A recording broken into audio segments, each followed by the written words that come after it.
Hi, my name's James Tuck, Ableton Certified Trainer and Head of Music at Mayflower High School in Essex. In this video, I'm going to show you how to use the Melodic sequencer on Ableton Push 2. For the purpose of this video, I'm composing a melodic sequence against a drum track that I've already pre-programmed. If you want to learn how to program drums, there's already a video created by Simon Lyon that you should check out before watching this video.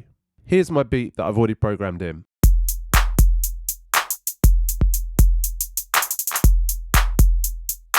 What I'd like to do now is I'd like to make a new track where I can record a marimba part to go on top. To do that, I'm just going to go over to here on Push where it says Add Track. And what I want to add now is a MIDI track. I've moved across to the right hand side by using these buttons over here. And what I'm going to do is I'm going to go down to where it says Sounds. And I'm going to go across to where it says Orchestral. And then I'm going to go to the next column until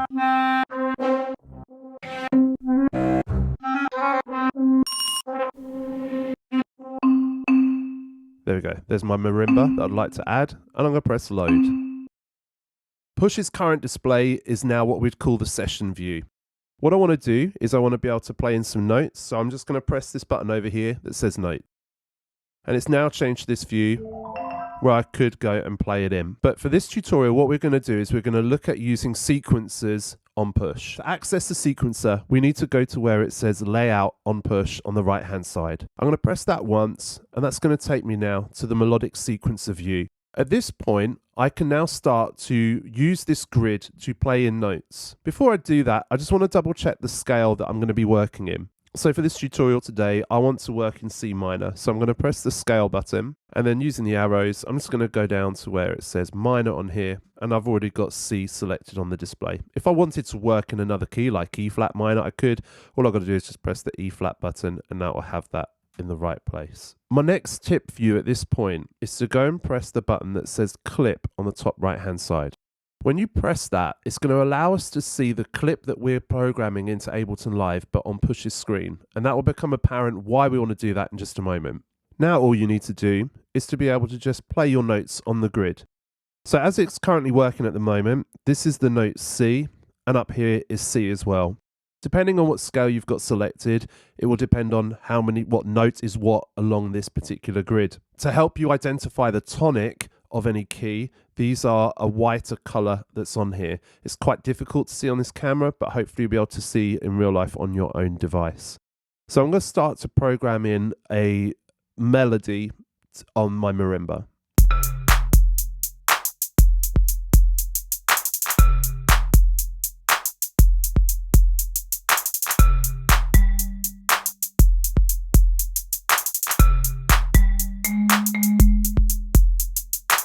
Now, hopefully you are seeing that at the moment, this is just staying on one page.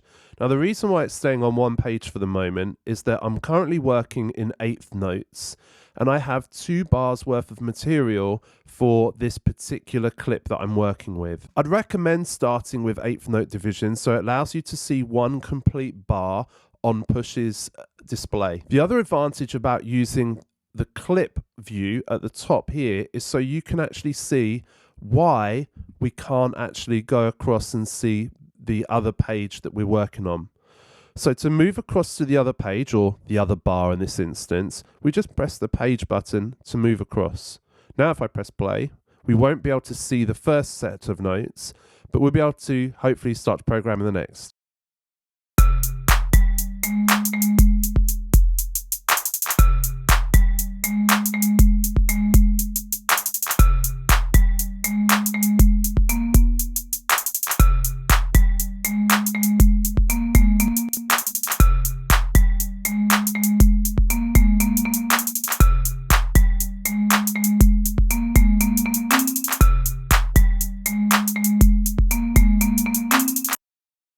This sequencer is not limited to working monophonically. So if I want to be able to have a chord or play multiple notes, I can do that very simply on the sequencer by pressing another button.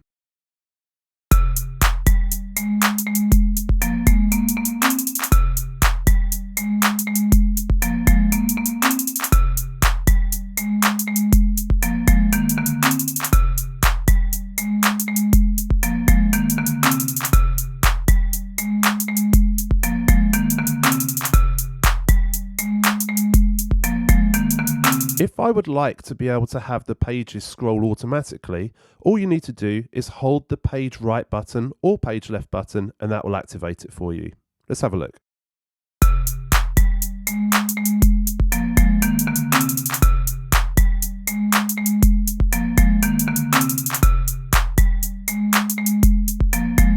If you want to change the octave that you're working in, you can use this strip controller on the left hand side just by dragging up and down like this. You can also use the octave buttons on the right hand side of Push. One of the criticisms of step-based input is they're going to sound a little bit robotic.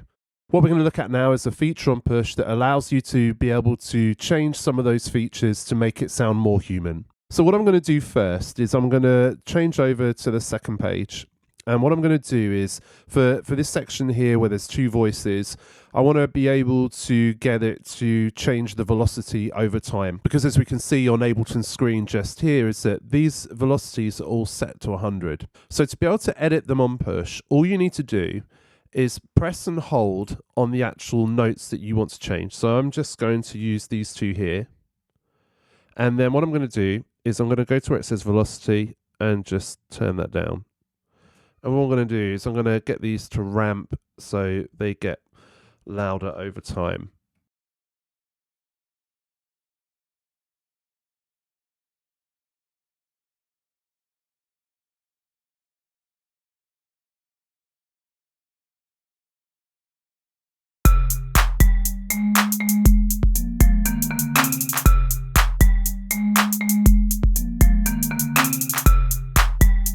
We can also use this menu to be able to change some timing issues. So rather than being exactly on the grid, what we can do is we can move it slightly in and out of time. To do that, it's the exact same process as we did earlier. We press on the note that we want to be able to change.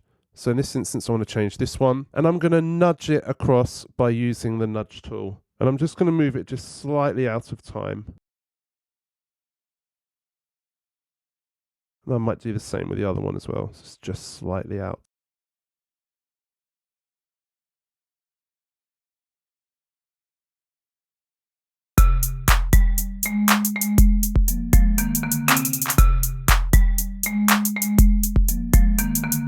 Let's say, for example, that I want to add some variety to my loop. What I'm going to do first is I'm going to double the loop, and then I'm going to go across to where we've got our 2 extra bars.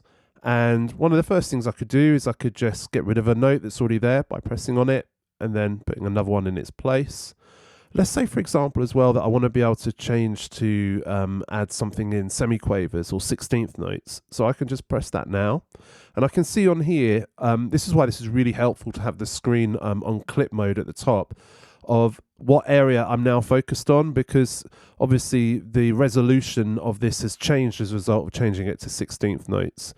So I could go into this bit here, add a bit more interest maybe in this rhythm here.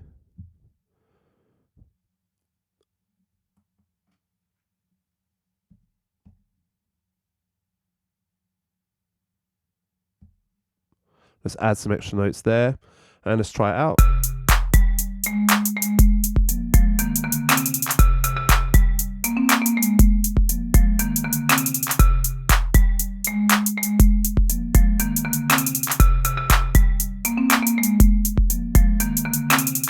Don't forget, if I want to be able to go in time, hold the page button.